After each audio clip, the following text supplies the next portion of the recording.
So today I'm going to be covering fitness myths that I have been seeing passed around either recently or through the past years that I've been a fitness coach. And so if you have any that I don't cover in this video that you would like me to cover, leave a comment down below. Also as well, if you would like to see any of the other things that I post, you can go to my Instagram, my TikTok, my Facebook. If you would like to work with me, I have coaching that I will link all down in the description. So make sure to check that out. Otherwise, if you learn anything from this video, make sure to give it a like and subscribe. That way you see the more frequent posts that I'm going to be doing going forward. I'm stopping doing my blog, and then all of my blog content is going to be coming to YouTube where I do videos on it. So you don't want to miss that, as I'm going to be talking about 84 different posts that I have up. So plenty of videos to come.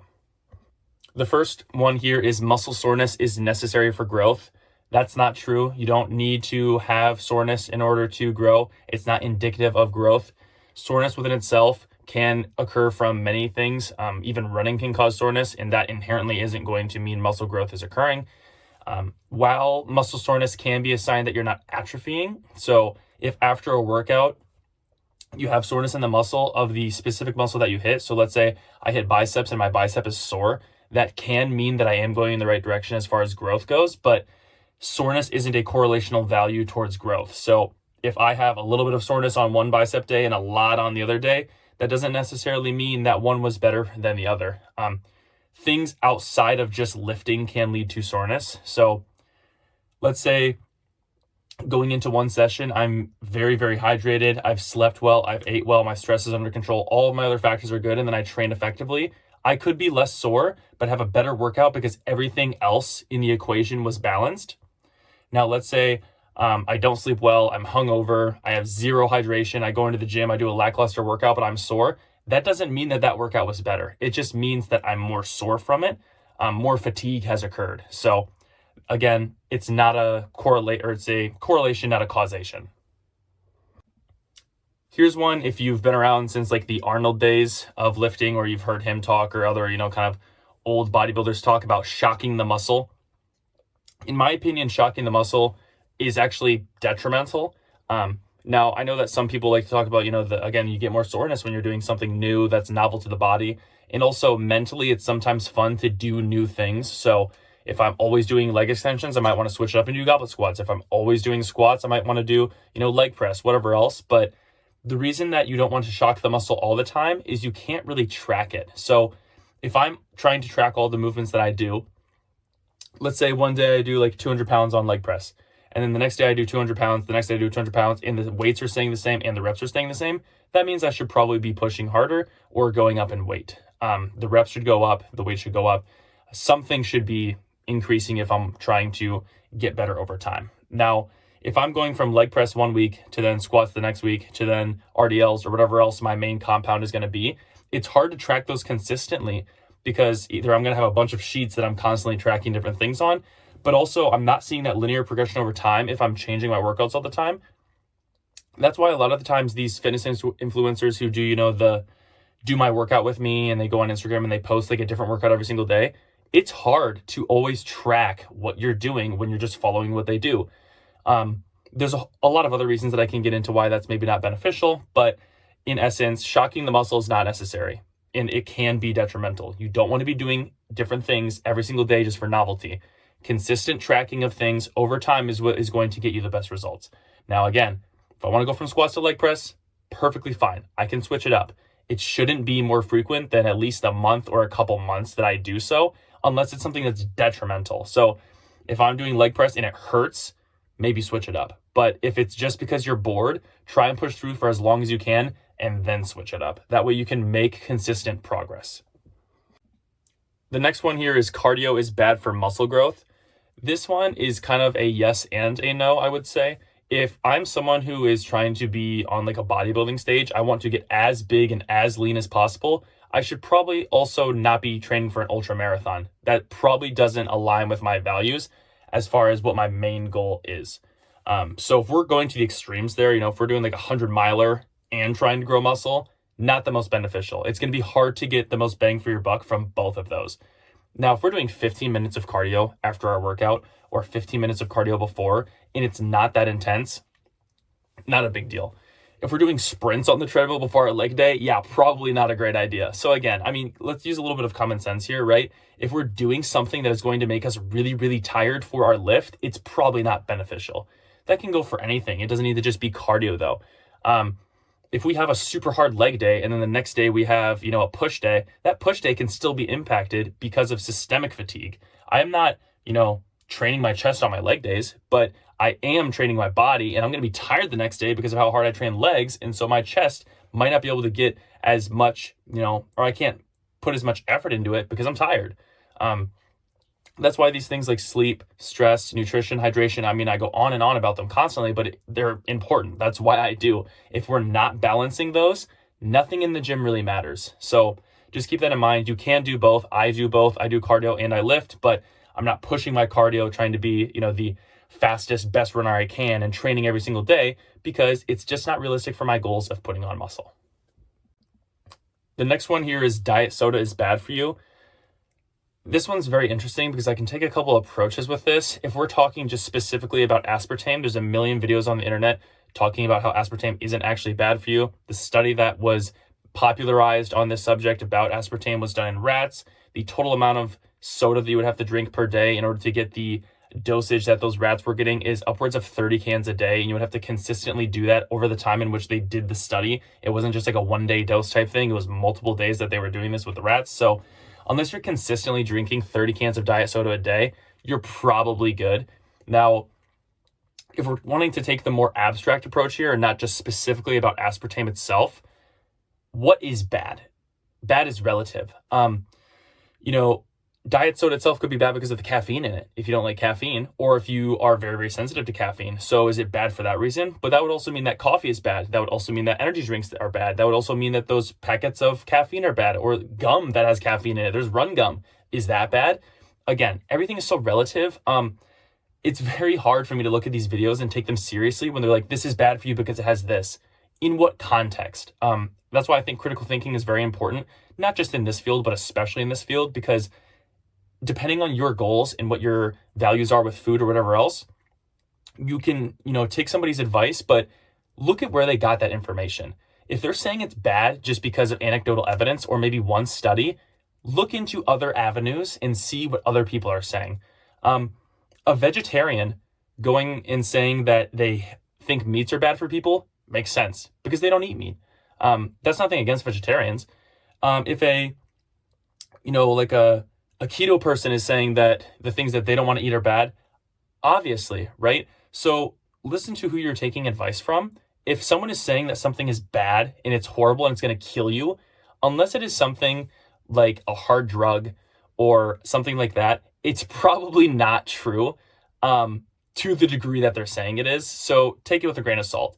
Nearly anything in moderation is going to be okay when it comes to nutrition, hydration, sleep, stress, training, whatever else, right? So just kind of go into the, field of looking at social media and seeing what people are saying. If their claims seem pretty crazy in the fact that, oh, wow, I had no clue that broccoli was going to cause me cancer, that's probably not true. So just, it's funny. That's why I'm laughing, because I look at these things and it just seems like outlandish to me, but I understand that people don't put as much time into this stuff as I do. So that's why I'm covering it here, because I want to dispel some of these rumors. So no, diet soda is probably not going to kill you.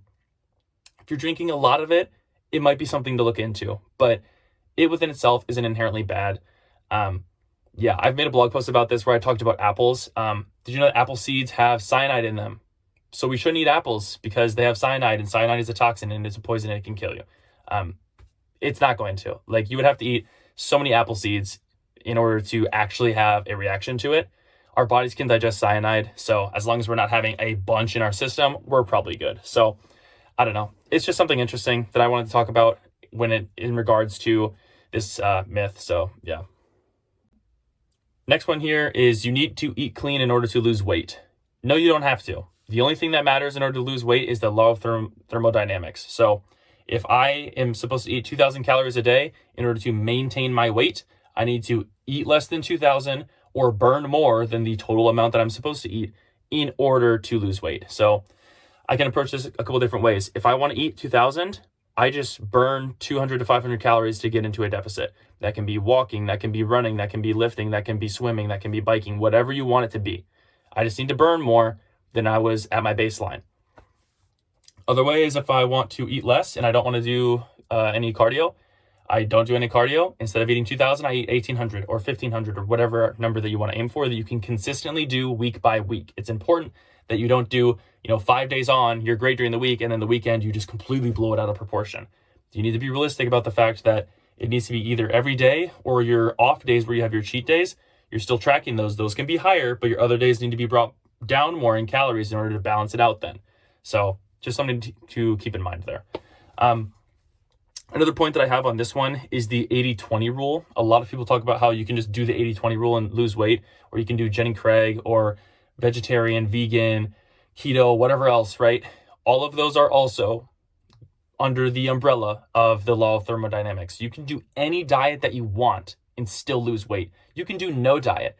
There's a professor who did something called the Twinkie diet. He ate only things that were relatively similar to like Little Debbie treats, right? So, Twinkies, Nutty Bars, whatever, insert your favorite one. Nutty Bars were my favorite, so that's the one that I'm going to use here for the example. But I could eat just those. As long as I'm in a deficit, I'm fine. I might not feel the best, but I can still lose weight. If you want to look into that study, if you don't believe me, just type in the Twinkie diet and look up his entire research on it. He did a study within himself. He lost weight. Not only that, but his health markers were better because of the fact that being overweight is generally worse for you overall, for your system, than it is to ingest poor foods for you. Usually there's correlation there, but not always. And so even if you're eating, quote unquote, inherently bad for you foods, being overweight is more unhealthy for you in most cases than just eating bad foods. So if you want to look into that, go for it. You don't need to eat clean to lose weight. It can make it easier for sure. The cleaner the foods, the more calorically low they're going to be, the higher volume they're going to be, usually higher in protein, usually higher in fiber. All of these things are going to help you to lose weight, but it's not an end all be all. You have to only eat clean foods. That's just simply not true. This one I see fairly often with people that I try coaching is that they have this mentality when we start out, and I kind of have to dispel it. The mindset is if I go off meal plan one day, I should starve myself the next to balance it out. You do not need to do that. If you go over by 200 calories and the next day you want to go under by an extra 200, sure. If I go crazy one day and I eat a bunch of food, let's say, I'm at a theme park and there's not a lot of great options for me, I eat a lot, or I'm at a birthday party or a holiday or whatever else, right? And I go crazy, just go back to what you were doing the next day and it'll balance out. I've made this example before, but I'm going to use it here still. If I overeat by 3,500 calories equates to a pound of fat on your body. Now, does it all go into fat? No, not necessarily. It could go into glucose or glycogen stores. It could go into protein, whatever else, right? But let's say it all goes to fat. I, eat all the Halloween candy and boom, pound of fat added to my body. If I'm in a 500 calorie deficit, which is a fair goal to aim for every single day, do you know how long it is going to take me in a 500 calorie deficit to lose that extra pound of fat? It's going to take a week. So if my goal was to lose 20 pounds and I wanted to lose it in, X amount of weeks, it would be instead of 20 weeks, it's 21, right? We're a week late to summer, let's say, right? That's not a big deal. So there's no need to do this, starving yourself after you binge. That gets you into a bad habit of binge starve. Just go back to what you were doing. Stay consistent, stay with the plan. You're going to get back to what you were doing before. And in all reality, what probably is going to happen is you just ate so much good food or, good tasting, maybe not good for you, but good food. Your workout the next day is going to be crazy because you're going to have so much fuel stores. So you might grow extra muscle off of it. Just think of it as a good thing then. So I know that a lot of people have poor associations with food, but that's what I'm trying to dispel with this is if you go off meal plan one day, don't sweat it. If it's becoming a consistent every single day thing, that's maybe something where you need to have a conversation with your coach if you're working with someone. If you're not working with someone, having a conversation with yourself about either having a coach or the goals that you can change for yourself in order to continue with your weight loss or whatever your goals are. So just take that into account. So this one's kind of a three-parter. Creatine will make you gain weight / is a steroid / is bad for you. So I'm going to go piece by piece here. Creatine will make you gain weight. The way that creatine works is that it's going to absorb more intracellular water in the muscle. Now, What that means is it's just storing a little bit of water in your muscle, in your bicep, tricep, wherever else, right? It's throughout all of our muscle. It's intracellular. It's not going to be visible. You're not going to look fat because of you taking creatine. On top of that, if you're taking like the general recommended dose for a day, it's 5 grams. 5 grams is per day is not going to be enough for you to, bloat up, right? So you looking, overweight is not going to happen because of creatine. Next one is a steroid. It's natural. What happens, or what is considered a steroid, is something that would be synthetically made. Creatine is naturally found in foods. You can find it predominantly in like red meats is where you're going to find it. So it's a natural substance. It's not a steroid. Is bad for you. There was one study where they found that it could have been bad for you. However, if we're looking at the wider body of evidence, we are talking about a supplement that is the most studied in this field. The most studied. There are hundreds of studies on creatine.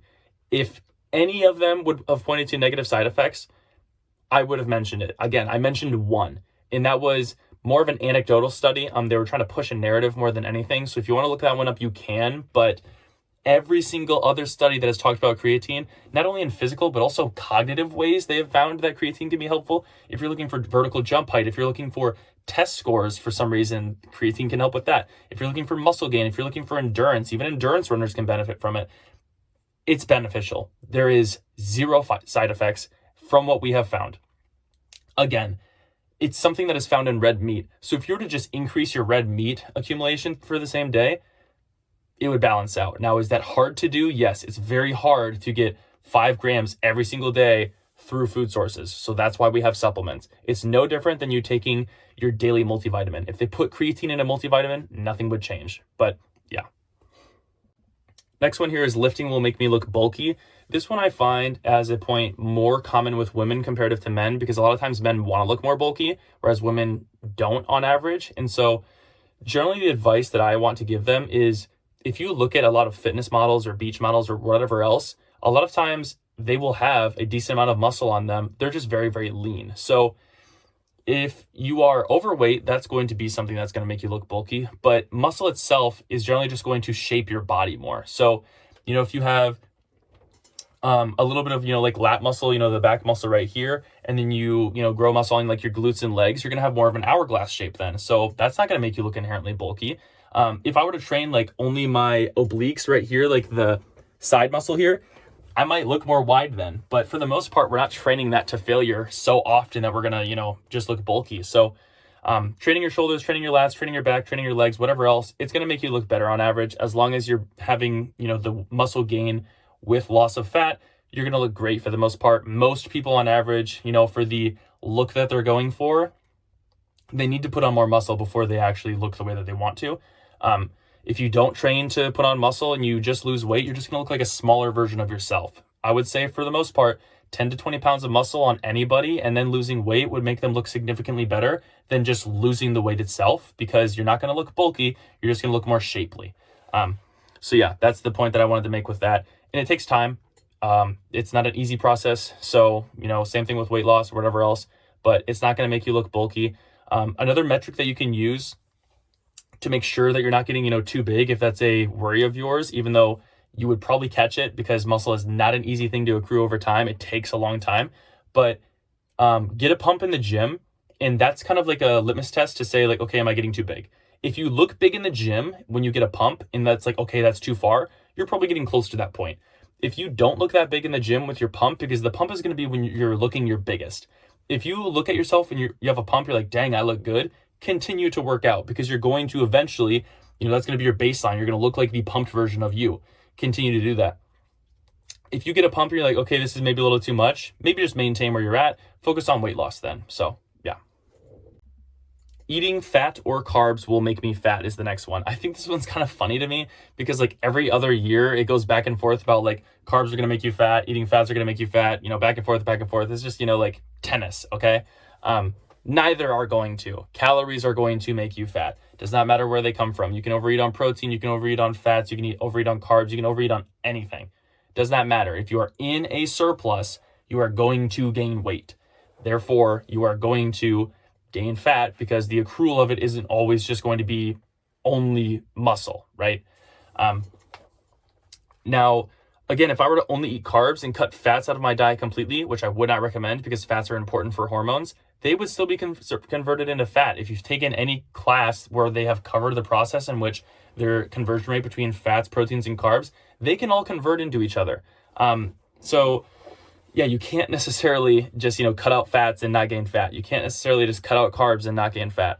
They're going to find their way to become one another. So if you've taken a class on this, it makes sense. Otherwise, do your research on it if you'd like. Otherwise, just take my word for it, I guess. Eating fat or carbs is not going to make you fat. You need them for bodily function and for performance. You need protein for the same thing. So just eat in moderation, eat in a caloric deficit, and you won't get fat. The next one here is my genetics won't let me lose weight.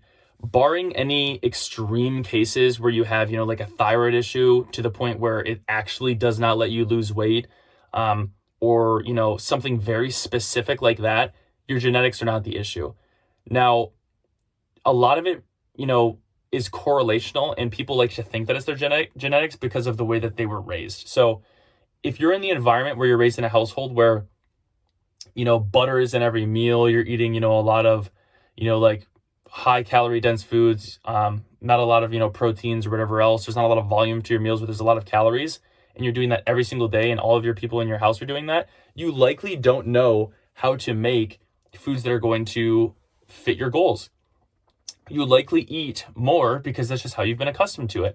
And so it's uncomfortable for you to then have to, eat less or eat foods that are outside of your realm of, natural eating. And so that can lead to you feeling like it's your genetics. That's why working with a coach is so important for a lot of people, because they have to break these habits that they have. And so having someone with knowledge and expertise in this field can be helpful for them in order to do so. But again, as long as it's not something like I named earlier, you can lose weight. And I think, some people might find that discouraging because they're like, oh, then I don't have this, out of like, oh, I just can't do it. Now it's on me. And that's why they sometimes get defensive over that stuff. But I think it's a positive thing. Everyone has the opportunity to become who they want to be. If I want to be someone who's, skinnier, more muscular, I can do it. Just about anybody can do it. If I want to, be a power lifter, I could do that. If I want to be a runner, I could do that. There's no one saying you can't other than yourself. So, it takes a little bit of accountability. It takes a lot of commitment and time and, effort, but anybody can do it. And I think that's great. That's the last one I'm going to cover for today. The video is getting kind of long here, but I have some more that I can cover in another video. If you have any questions, comments, concerns, drop them down below. Again, liking, subscribe would be very much appreciated. And if you want to check out any of the other links in my caption, I'll put those there towards my blog, my TikTok, my Instagram, and then also my coaching. So if you would like coaching with me, I've been doing this for years now. I'm an online fitness coach. However, I have coached in person. I have a degree from a university. I also have a certification. So I have the expertise. If you want to work with me, then that'd be awesome. Fill that out and I will get back to you. Thanks.